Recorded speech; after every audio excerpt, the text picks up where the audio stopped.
everyone, and welcome to the Level 1 Video 1 of A.REI.10. We are going to be focusing on linear functions. We just got done talking about functions in our last standard, what a function is, and linear functions actually did get brought up. A linear function is an equation whose graph creates a straight line. Linear actually does mean straight line, so that's why it's called a linear function.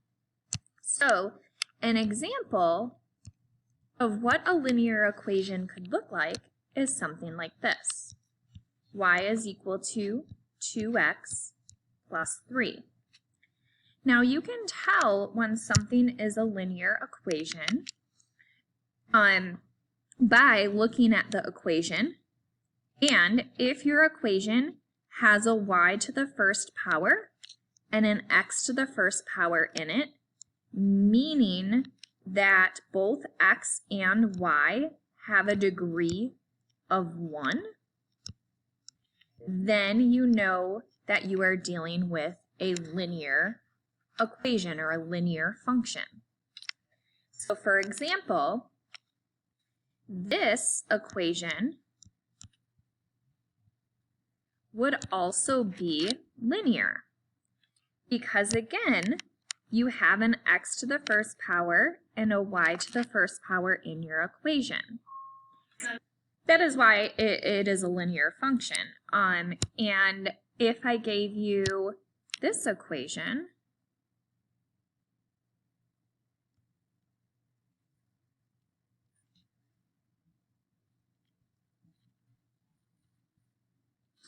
this is also a linear function because, again, it has a y to the first power and an x to the first power in it. So all of these are examples of linear equations. However, all of these equations look quite different. So to determine if an equation is linear, we need to look at the exponents of x and y. So, looking at examples 1 through 5, number 1, my y has an exponent of 1, my x has an exponent of 1, and those are the only two variables involved in this equation. So yes, this would be linear. Looking at number 2, the exponents of x and y are both 1. Those are the only two variables involved in this, so yes, this is linear. Looking at number 3, while my y has an exponent of 1, my x has an exponent of 2. So this is not linear, this is actually called a quadratic function, and we'll get to those later in the year. Number 4, my y does not have an exponent of 1, so this is automatically not linear. And number 5, my y and my x both have an exponent of 1, so yes, this is linear. So we are all about linear functions or linear equations in this unit. Now within linear equations, we can find something called slope. In word problem situations, your slope could be called rate of change. That means that we're finding the relationship between two changing quantities. So for example, I might give you the word problem of you make, or the word situation of you make $9 per hour. That is a rate of change because I am relating two changing quantities of money and hours, money and time. So that's technically rate of change or slope. Sometimes slope can also be called the constant of proportionality. So if you see that word, you're technically, or that you see that word phrase, you're technically trying to find slope. Now, in the general form, slope is just the steepness of your line on your graph.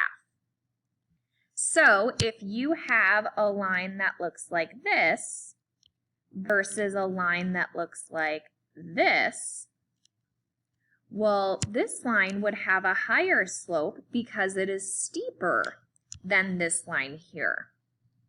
So slope tells us how steep the line is on our graph.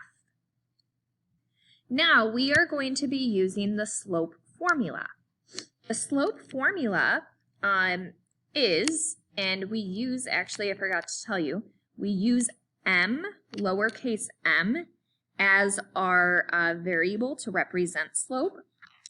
And now the slope formula is m is equal to, so the slope is equal to, your y2 value minus your y1 value all over your x2 minus your x1. Now, when I say y2 and y1, this 2 and this 1 are not exponents. What the 2 and the 1 represent is they represent two different y values. All right, so those are not exponents. Another thing that I want to mention is if we put y2 first in my numerator, x2, the x value that y2 is paired with, must come first in the denominator. Those must be paired up together. And we'll go through that as we go along. Now this is the slope formula for if you are finding slope from points or a table, but let's say you're finding slope from a graph. If you're finding slope from a graph, another way to find slope is to do the rise over the run. And we'll get to what that means in a little bit. But a good way to remember this is you need to rise out of your chair before you start running. So rise comes on the top, run comes on the bottom, because we rise before we run. All right, and then another piece of information that you will need to know is that slope should always be left as an improper fraction, except when we're dealing with word problems. The reason why it should be left as an improper fraction is because if we were to graph rise over run, well, if I had 1 2/3 as my slope, well, which one's my rise, which one's my run? You would need to convert this into an improper fraction in order to determine what your rise and your run is. So always leave slope as an improper fraction. All right, so we are going to find slope of a line that passes through each pair of points. So how we do this is we label our points. My first pair of points can be labeled x1, y1. Whoops. If you label the first x value x1, the y value needs to be labeled y1. They're a pair, they go together. My second pair of points can be labeled x2, y2. Now it doesn't matter whether you labeled the first pair of points x2, y2 and the second pair of points x1, y1. It's up to you. It does not matter as long as you're being consistent. So now the slope formula is m is equal to your y2 value, which in this case is 3, minus your y1 value, which in this case is 0, all over your x2 value, which in this case is 3, minus your x1 value, which in this case is -6. Now, we simplify the numerator and the denominator, so a 3 minus a 0 is a 3. And a 3 minus a -6 is the same thing as a 3 plus a 6, and that's a 9. Slope should always be reduced, so I wind up with my slope being a 3 divided by, or a 3 and 9 are both divisible by 3, so my slope comes out to be a 1/3. All right, moving on to number 2. I'm going to have an x1, y1, x2, y2, and now I'm going to do the slope formula. M is equal to y2, which is 8, minus my y1 value, which is 4, all over my x2 value, which is 5, minus my x1 value, which is 9. So I wind up with an 8 minus a 4 is a 4, and a 5 minus a 9 is a -4. Now, if you can easily divide this out without it being a fraction, then please do so. A 4 divided by a -4 is a -1. So I guess I shouldn't have said that slope should always be left as an improper fraction. It should be left as a fraction if we cannot make it a whole number. All right. Moving on to number 3, I have x1, y1, x2, y2, and I'm going to do the slope formula. M is equal to y2, which is 6, minus a y1, which is a negative 4, all over x2, which is 4, minus x1, which is 8. So from here, a 6 minus a negative 4 is the same thing as a 6 plus a 4. So that's a 10 over a 4 minus an 8 is a negative 4.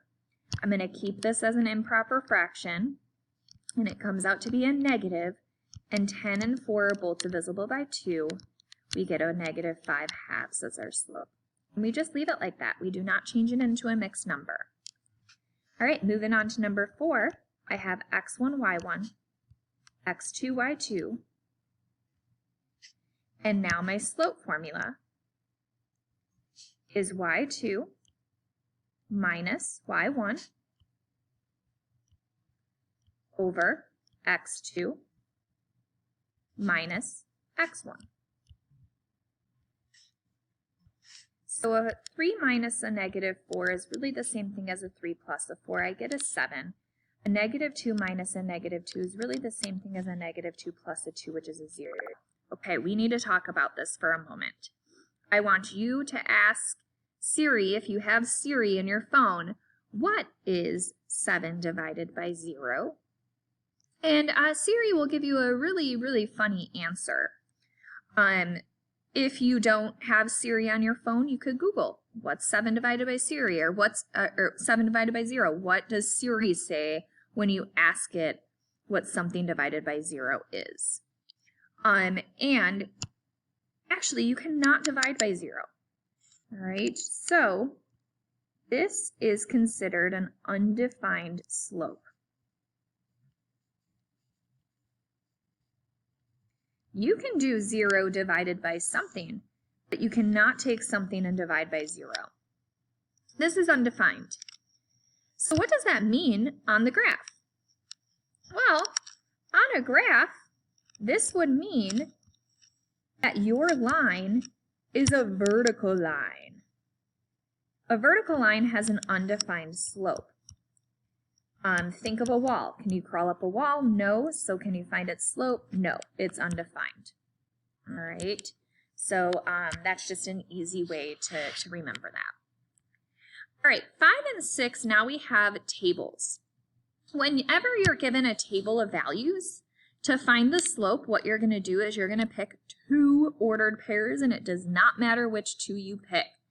I'm going to pick this one and this one down here. It doesn't matter. I encourage you to pick 2 other points and see if you come up with the same slope as I do. So I'm going to label my first point x1, y1, and x2, y2, and now I'm going to do the slope formula.